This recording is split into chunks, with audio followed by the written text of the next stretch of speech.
Perkenalkan, nama saya Hilda Febrina Priyananda, NIM 210552000007. Perkenalkan, nama saya Niken Dulisti Arini, NIM 2105520009. Perkenalkan, nama saya Mariana Puspitasari, NIM 2105520013. Prosedur konfirmasi eksternal untuk memperoleh bukti audit. SA500 mengidentifikasikan bahwa kendalan bukti audit dipengaruhi oleh sumber dan sifatnya. Dan ini tergantung pada kondisi individual yang dari situ bukti audit tersebut diperoleh. SA juga mencakup generalisasi berikut yang relevan terhadap bukti audit. Bukti audit lebih andal ketika diperoleh dari sumber independen di luar entitas. Bukti audit yang diperoleh secara langsung oleh auditor lebih andal daripada bukti audit yang diperoleh secara tidak langsung oleh auditor secara tidak langsung atau melalui penarikan kesimpulan. Bukti audit lebih andal dalam bentuk format dokumentasi, baik dalam bentuk kertas, elektronik, atau media lainnya. Oleh karena itu, tergantung pada kondisi audit, bukti audit dalam bentuk konfirmasi tanggal efektif. SA ini berlaku efektif untuk audit atas laporan keuangan untuk periode yang dimulai pada atau setelah tanggal 1 Januari 2013 untuk emiten atau 1 Januari 2014 untuk entitas selain emiten. Tujuan auditor ketika menggunakan prosedur konfirmasi eksternal adalah untuk mendesain dan melaksanakan prosedur tersebut untuk memperoleh bukti audit relevan dan andal. Definisi. Untuk tujuan SA ini, istilah berikut memiliki makna seperti di bawah ini. Konfirmasi eksternal, bukti audit yang diperoleh sebagai suatu respons tertulis langsung kepada auditor dan pihak ketiga, pihak yang dikonfirmasi, baik dalam bentuk kertas atau secara elektronik atau media lainnya. Permintaan konfirmasi positif, suatu permintaan konfirmasi kepada pihak ketiga untuk merespons secara langsung kepada auditor yang menunjukkan apakah pihak yang merespons secara langsung kepada auditor yang menunjukkan apakah pihak yang dikonfirmasikan tersebut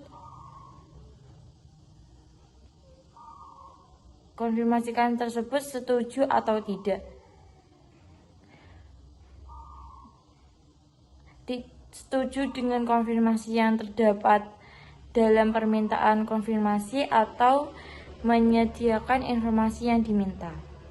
Permintaan konfirmasi yang terdapat dalam permintaan prosedur konfirmasi eksternal.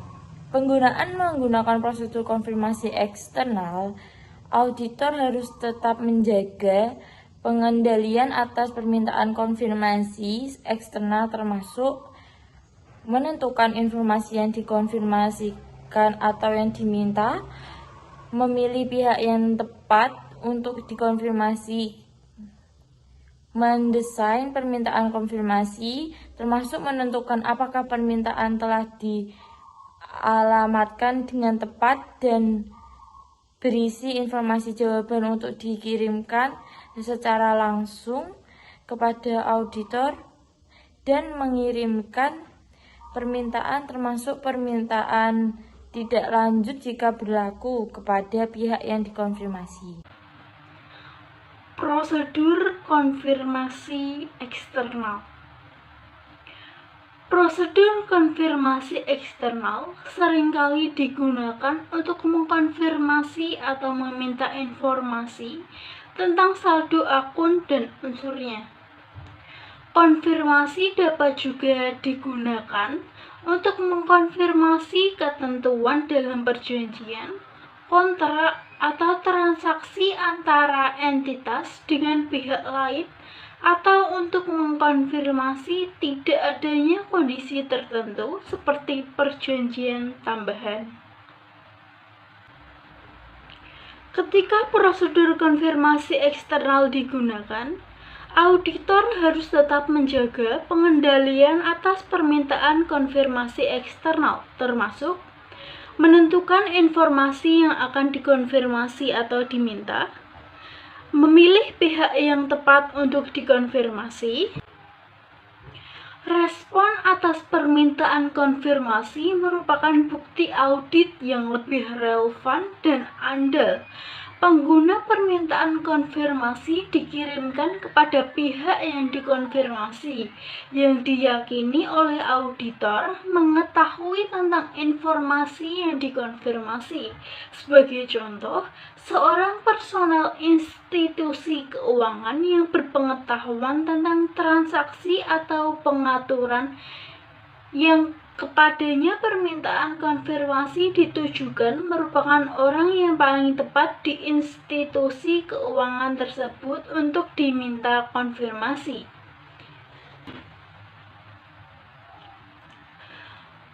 Mendesain permintaan konfirmasi termasuk menentukan apakah permintaan telah dialamatkan dengan tepat dan berisi informasi jawaban untuk dikirimkan secara langsung kepada auditor, dan mengirimkan permintaan, termasuk permintaan tidak lanjut jika berlaku kepada pihak yang dikonfirmasi.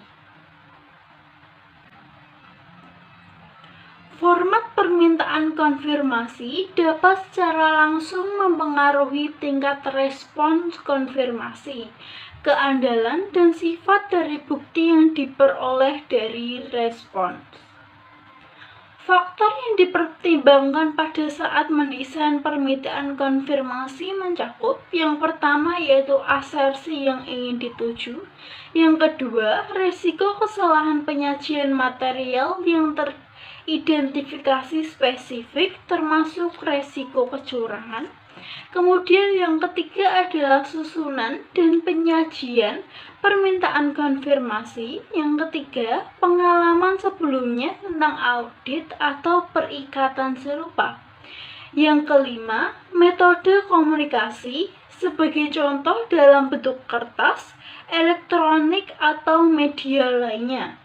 Yang keenam yaitu otorisasi manajemen atau dorongan kepada pihak yang dikonfirmasi untuk merespon kepada auditor. Pihak yang dikonfirmasi hanya akan bersedia merespon permintaan konfirmasi yang berisi otorisasi manajemen. Kemudian yang ketujuh yaitu kemampuan pihak yang dikonfirmasi untuk merespon atau menyediakan informasi yang diminta. Sebagai contoh, jumlah faktur secara individual dibandingkan dengan total saldo.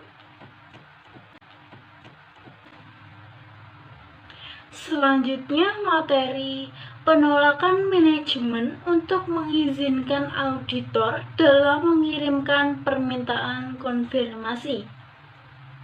Suatu penolakan oleh manajemen untuk mengizinkan auditor untuk mengirimkan permintaan konfirmasi merupakan pembatasan atas bukti audit yang diharapkan untuk perolehan auditor. Oleh karena itu, auditor diharuskan untuk menanyakan alasan pembatasan tersebut. Suatu alasan umum yang dikemukakan adalah adanya sengketa hukum atau proses negosiasi dengan pihak yang dimaksudkan untuk dikonfirmasi. Oleh karena itu, dapat menyebabkan permintaan konfirmasi tidak tepat waktu.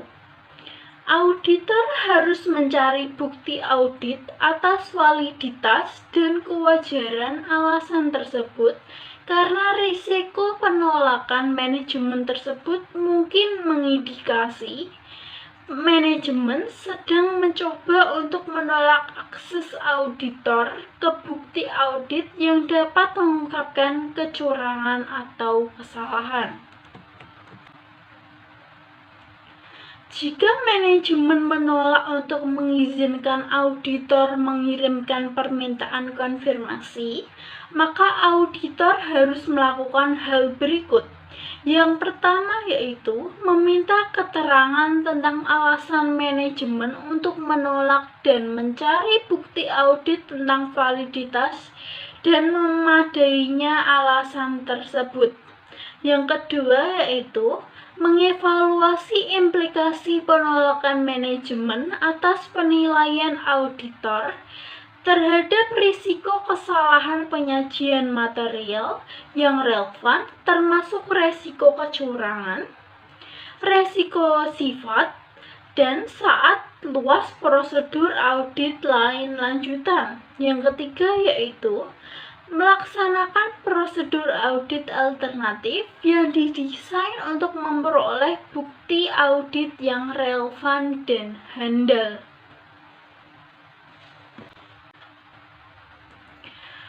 Ketika auditor menyimpulkan bahwa penolakan manajemen untuk mengizinkan auditor mengirim permintaan konfirmasi adalah tidak masuk akal, atau auditor tidak dapat memperoleh bukti tersebut yang relevan dan andal dari prosedur audit alternatif, auditor harus mengkomunikasikan hal tersebut kepada pihak yang bertanggung jawab atas tata kelola berdasarkan SA 260 revisi tahun 2021, yaitu auditor harus mempertimbangkan implikasi terhadap audit dan opini auditor berdasarkan SA 705 revisi tahun 2021.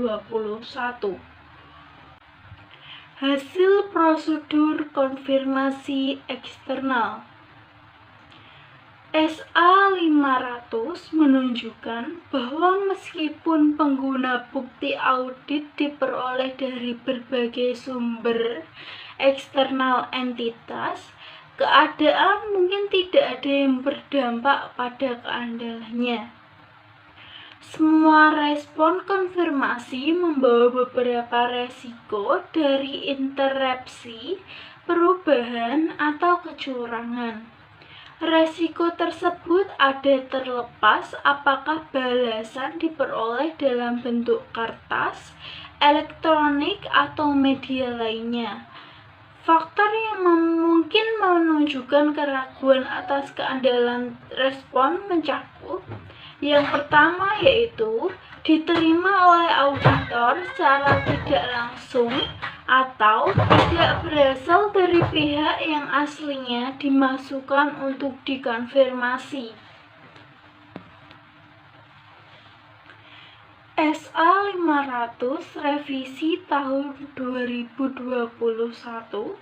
menunjukkan bahwa meskipun pengguna bukti audit diperoleh dari berbagai sumber eksternal entitas, keadaan mungkin ada yang berdampak pada kendalanya. Semua respon konfirmasi membawa beberapa resiko dari intersepsi, perubahan, atau kecurangan. Risiko tersebut ada terlepas apakah balasan diperoleh dalam bentuk kertas, elektronik, atau media lainnya. Faktor yang mungkin menunjukkan keraguan atas keandalan respon mencakup 1. Diterima oleh auditor secara tidak langsung atau tidak berasal dari pihak yang aslinya dimaksudkan untuk dikonfirmasi. Respon yang diterima secara elektronik sebagai contoh dengan faksimil atau email mengandung resiko keandalan karena pembuktian asal dan wewenang responden mungkin sulit untuk ditentukan, serta perubahannya mungkin sulit untuk dideteksi. Jika auditor puas bahwa proses seperti itu aman dan terkendali dengan semestinya, keandalan balasan yang bersangkutan menjadi meningkat. Respon yang diterima secara elektronik sebagai contoh dengan faksimil atau email mengandung risiko keandalan karena pembuktian asal dan wewenang responden memang sulit untuk ditentukan serta perubahannya mungkin sulit untuk dideteksi. Suatu yang aman dan respon yang diterima secara elektronik dapat menurunkan risiko ini. Jika auditor puas bahwa proses seperti itu aman dan terkendali dengan semestinya, keandalan balasan yang bersangkutan menjadi meningkat. Suatu proses konfirmasi elektronik dapat memasukkan berbagai teknik untuk validasi identitas pengirim informasi dalam format elektronik tersebut. Sebagai contoh melalui enkripsi, tanda tangan digital elektronik, dan prosedur untuk verifikasi keahlian situs web. Jika pihak yang dikonfirmasi menggunakan pihak ketiga untuk mengkoordinasi dan menyediakan respon untuk permintaan konfirmasi, auditor dapat melaksanakan prosedur yang ditujukan untuk menangani risiko. Yang pertama yaitu respon mungkin dapat berasal dari sumber yang benar. Yang kedua, seorang responden mungkin bukan pihak yang berwenang untuk merespon. Dan yang ketiga, integritas transmisi kemungkinan dikompromikan. Auditor diharuskan oleh SA 500 untuk menentukan apakah memodifikasi atau menambah prosedur untuk menyelesaikan keraguan terhadap keandalan informasi yang digunakan sebagai bukti audit. Auditor dapat memilih untuk melakukan verifikasi atas sumber dan isi respon permintaan konfirmasi dengan menghubungi pihak yang dikonfirmasi. Sebagai contoh, pengguna pihak yang dikonfirmasi merespon melalui email. Auditor dapat menghubungi pihak yang dikonfirmasi untuk menentukan apakah benar pihak yang dikonfirmasi yang sebenarnya mengirimkan balasan email. Pengguna suatu respon telah kembali ke auditor secara tidak langsung. Sebagai contoh, karena pihak yang dikonfirmasi salah mengirimkan konfirmasi kepada entitas daripada mengirimkannya kepada auditor. Auditor dapat meminta pihak yang dikonfirmasi untuk merespons secara tertulis langsung dikirimkan kepada auditor.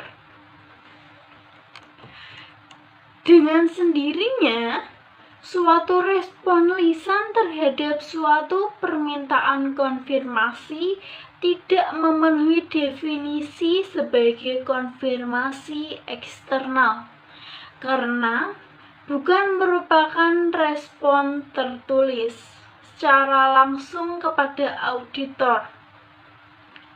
Namun, pada waktu memperoleh respon lisan atas permintaan konfirmasi, auditor mungkin dapat tergantung kondisi meminta pihak yang dikonfirmasi untuk merespon secara tertulis langsung kepada auditor. Jika respon seperti tersebut tidak diterima sesuai dengan paragraf pada di atas, auditor mencari bukti audit lainnya untuk mendukung informasi dalam respon lisan tersebut. Suatu respon terhadap permintaan konfirmasi dapat berisi bahasa yang bersifat membatasi terkait dengan penggunaannya. Pembatasan tersebut tidak perlu mengurangi keandalan respon tersebut sebagai bukti audit. Keandalan respon terhadap permintaan konfirmasi. Ketika auditor mengidentifikasi faktor yang menimbulkan keraguan atas keandalan respon terhadap permintaan konfirmasi, auditor harus mendapatkan bukti audit lanjutan untuk menghilangkan keraguan tersebut. Ketika auditor menentukan bahwa respon terhadap permintaan konfirmasi tidak dapat diandalkan, auditor harus mengevaluasi implikasi tersebut atas penilaian resiko kesalahan penyajian material yang relevan, termasuk resiko kecurangan serta sifat, saat, dan luas prosedur audit lain.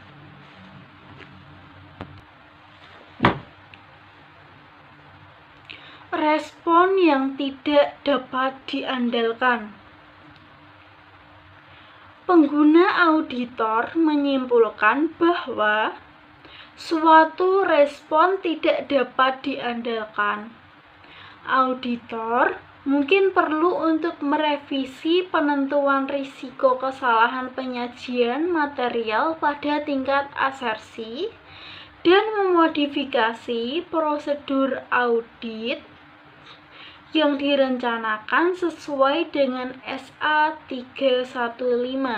Sebagai contoh, suatu respon yang tidak dapat diandalkan dapat menunjukkan faktor resiko kecurangan yang menuntut untuk evaluasi sesuai dengan SA 240. Sekian presentasi dari saya dan akan dilanjutkan oleh teman saya. Selanjutnya adalah hasil prosedur konfirmasi eksternal tanpa respon. Auditor harus melaksanakan prosedur audit alternatif untuk memperoleh bukti audit yang relevan dan andal. Contoh prosedur audit alternatif yang dapat dilakukan oleh auditor mencakup yaitu yang pertama, untuk saldo akun piutang, memeriksa penerimaan kas khusus setelah tanggal neraca, dokumen pengiriman, dan penjualan mendekati akhir periode. Dan yang kedua, untuk saldo akun utang, memeriksa pengeluaran kas setelah tanggal neraca dan korespondensi dengan pihak ketiga, dan catatan lainnya seperti catatan penerimaan barang. Dan sifat dan luas prosedur audit alternatif dipengaruhi oleh akun dan asersi, menimbulkan tanda tanya. Permintaan konfirmasi yang tidak dibalas dapat menunjukkan suatu resiko kesalahan pengajian material yang sebelumnya tidak teridentifikasi. Dalam situasi ini, auditor mungkin perlu untuk merevisi penilaian resiko kesalahan penyajian material pada tingkat asersi dan memodifikasi prosedur audit yang direncanakan sesuai dengan SA 315. Sebagai contoh, lebih sedikitnya respon atas permintaan konfirmasi daripada yang diantisipasi, atau suatu jumlah respon atas permintaan yang lebih besar daripada jumlah diantisipasi, yang dapat menunjukkan faktor resiko kecurangan yang tidak terdeteksi sebelumnya yang memerlukan evaluasi sesuai dengan SA 240.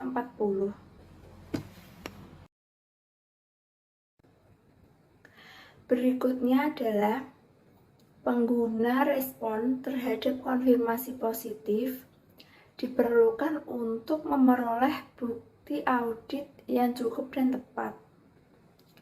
Ketika auditor telah menentukan bahwa respon terhadap permintaan konfirmasi positif diperlukan untuk memperoleh bukti audit yang cukup dan layak, prosedur audit alternatif tidak akan menyediakan bukti audit yang diperlukan oleh auditor. Jika auditor tidak memperoleh konfirmasi seperti itu, maka auditor harus menentukan implikasi tersebut atas audit dan pendapat auditor berdasarkan SA 705. Dalam suatu kondisi tertentu, auditor dapat mengidentifikasi suatu resiko kesalahan penyajian material yang telah ditentukan pada tingkat asersi, yang untuk itu respon terhadap permintaan konfirmasi positif diperlukan untuk memperoleh bukti audit yang cukup dan tepat. Kondisi seperti itu dapat mencakup yang pertama, informasi yang tersedia untuk menguatkan asersi manajemen hanya tersedia di luar entitas. Dan yang kedua, faktor resiko kecurangan khusus seperti resiko manajemen yang mengesampingkan pengendalian atau resiko kolusi yang dapat melibatkan karyawan dan atau manajemen, mencegah auditor untuk mengandalkan bukti dari entitas. Berikutnya adalah penyimpangan. Auditor harus melakukan investigasi penyimpangan untuk menentukan apakah hal itu merupakan indikasi adanya kesalahan penyajian. Penyimpangan yang terdapat dalam respon terhadap permintaan konfirmasi dapat menunjukkan kesalahan penyajian atau potensi kesalahan penyajian dalam laporan keuangan. Ketika suatu kesalahan penyajian diidentifikasi, auditor diharuskan oleh SA 240 untuk mengevaluasi apakah kesalahan penyajian mengindikasi adanya kecurangan. Penyimpangan mungkin menyediakan suatu panduan terhadap kualitas respon dari pihak yang dikonfirmasi atau untuk akun yang serupa. Penyimpangan mungkin juga dapat menunjukkan suatu kekurangan atau kekurangan-kekurangan dalam pengendalian internal entitas atas pelaporan keuangan. Beberapa penyimpangan tidak mencerminkan kesalahan penyajian. Sebagai contoh, auditor dapat menyimpulkan bahwa perbedaan dalam respon terhadap permintaan konfirmasi adalah disebabkan karena saat pengukuran atau kekeliruan teknis dalam prosedur konfirmasi eksternal. Berikutnya adalah konfirmasi negatif. Konfirmasi negatif merupakan bukti audit yang kurang meyakinkan dibandingkan dengan konfirmasi positif. Oleh karena itu, auditor tidak boleh menggunakan permintaan konfirmasi negatif sebagai prosedur audit substantif tunggal yang ditujukan untuk suatu resiko yang ditentukan kesalahan penyajian material pada tingkat asersi, kecuali jika terdapat semua hal berikut ini. Yang pertama, auditor telah menentukan resiko kesalahan penyajian material adalah rendah dan telah memperoleh bukti audit yang cukup dan tepat tentang efektivitas operasi pengendalian yang relevan dengan asersi. Yang kedua, populasi unsur-unsur yang diterapi prosedur konfirmasi negatif terdiri dari sejumlah besar saldo akun, transaksi, atau kondisi yang kecil dan homogen. Yang ketiga, diharapkan suatu tingkat penyimpangan sangat rendah. Dan yang keempat, auditor tidak boleh menyadari keadaan atau suatu kondisi yang akan menyebabkan penerima permintaan konfirmasi negatif mengabaikan permintaan konfirmasi. Dalam konfirmasi negatif, kegagalan dapat menerima respon atas permintaan konfirmasi negatif yang tidak secara eksplisit menunjukkan penerimaan oleh pihak yang dimaksud untuk dikonfirmasi tentang permintaan konfirmasi atau verifikasi atas keakuratan informasi yang terkandung dalam permintaan tersebut. Oleh karena itu, suatu kegagalan pihak yang dikonfirmasi untuk merespon permintaan konfirmasi negatif menyediakan bukti audit yang kurang meyakinkan daripada suatu respon terhadap permintaan konfirmasi positif.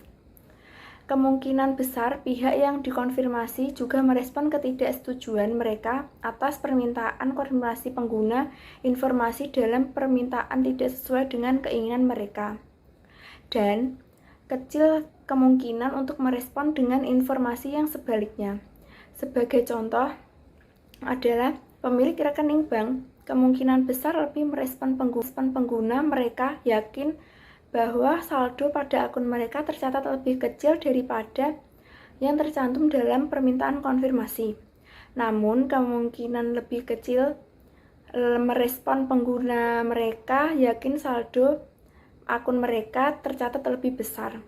Oleh karena itu, pengiriman permintaan konfirmasi negatif kepada pemilik rekening bank mungkin merupakan prosedur yang bermanfaat dalam mempertimbangkan apakah saldo tersebut lebih kecil, namun mungkin efektif jika auditor mencari bukti tentang bukti lebih saji saldo tersebut.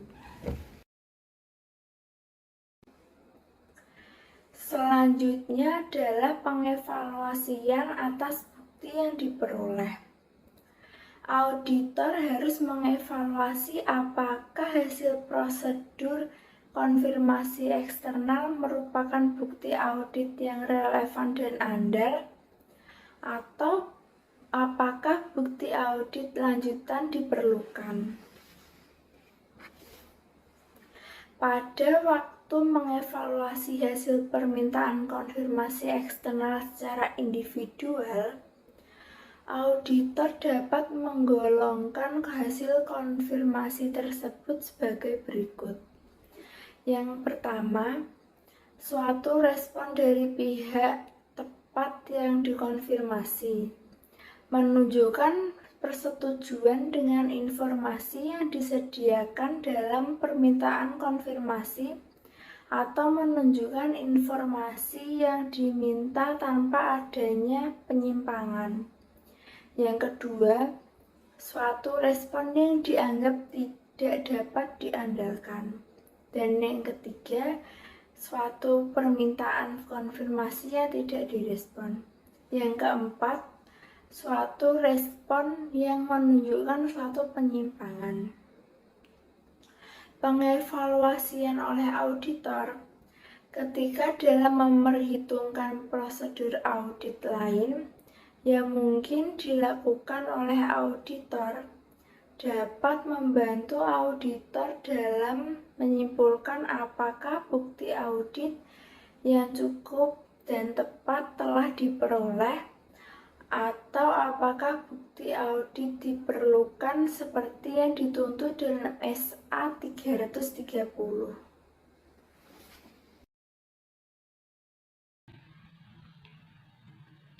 Dari materi yang telah kelompok kami presentasikan, terdapat beberapa hal yang harus dijelaskan lebih lanjut dan termasuk juga dengan ringkasan. Yang pertama yaitu definisi dari konfirmasi eksternal, definisi dari permintaan konfirmasi positif, dan definisi dari permintaan konfirmasi negatif. Yang pertama yaitu definisi konfirmasi eksternal.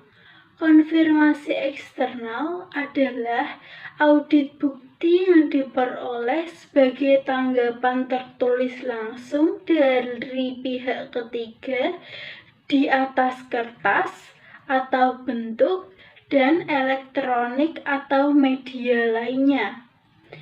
Yang kedua yaitu permintaan konfirmasi positif. Permintaan konfirmasi positif adalah permintaan agar pihak yang dikonfirmasi merespon langsung kepada auditor dan menunjukkan apakah pihak yang mengkonfirmasi setuju atau tidak setuju dengan informasi yang ada dalam permintaan. Sedangkan permintaan konfirmasi negatif adalah permintaan agar pihak yang dikonfirmasi merespon langsung kepada auditor hanya jika konfirmasi tidak setuju dengan informasi yang diberikan dalam permintaan. Cakupan konfirmasi eksternal seringkali digunakan dalam kaitannya dengan saldo akun, tetapi tidak perlu dibatasi pada item-item. Misalnya, auditor dapat meminta konfirmasi eksternal tentang ketentuan perjanjian. Selanjutnya adalah asersi. Asersi memberikan jenis pernyataan yang berbeda dalam situasi yang berbeda. Misalnya, konfirmasi eksternal atas piutang dagang memberikan bukti kuat tentang keberadaannya, tetapi tidak menunjukkan apakah debitur itu baik atau buruk. Prosesnya sebagai berikut. Yang pertama yaitu menentukan informasi yang akan dikonfirmasi. Yang kedua, memilih pihak yang sesuai untuk dikonfirmasi. Yang ketiga, mendesain permintaan konfirmasi. Dan yang terakhir yaitu mengirim permintaan termasuk menindaklanjuti dengan pihak yang mengonfirmasi. Waktu dan desain konfirmasi eksternal. Waktu konfirmasi eksternal yaitu jatuh pada tanggal laporan keuangan atau cukup dekat dengan diterbitkannya laporan keuangan. Desain dan bentuk dari konfirmasi eksternal. Yang pertama harus memenuhi syarat, yaitu desain harus memenuhi tujuan audit tertentu. Yang kedua, desain mungkin menggunakan positif atau negatif luar permintaan konfirmasi atau kombinasi. Yang terakhir yaitu auditor tidak boleh menggunakan konfirmasi negatif sebagai satu-satunya substantif prosedur, kecuali semua dari berikut ini disajikan. Yang pertama yaitu resiko salah saji material rendah. Yang kedua, auditor telah menilai efektivitas operasi dari kontrol yang relevan. Kemudian yang ketiga yaitu populasi terdiri dari sejumlah besar dari kecil, homogen, saldo akun atau transaksi. Yang keempat, tingkat pengecualian yang sangat rendah diharapkan. Dan yang terakhir yaitu penerima tidak akan mengabaikan seperti itu permintaan. Keandalan konfirmasi eksternal dan permintaan manajemen. Keandalan konfirmasi eksternal bergantung pada A. Pengendalian yang dilakukan auditor atas permintaan konfirmasi dan respon. B. Karakteristik responden. C.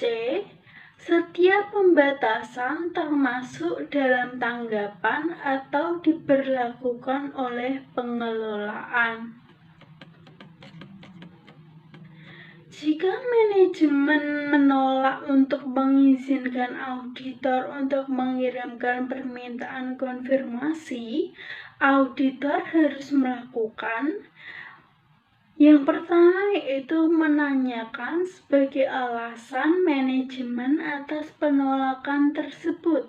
Yang kedua, mengevaluasi implikasi dari penolakan manajemen terhadap penilaian auditor atas risiko salah saji material dan sifat, saat, dan luas prosedur audit lainnya.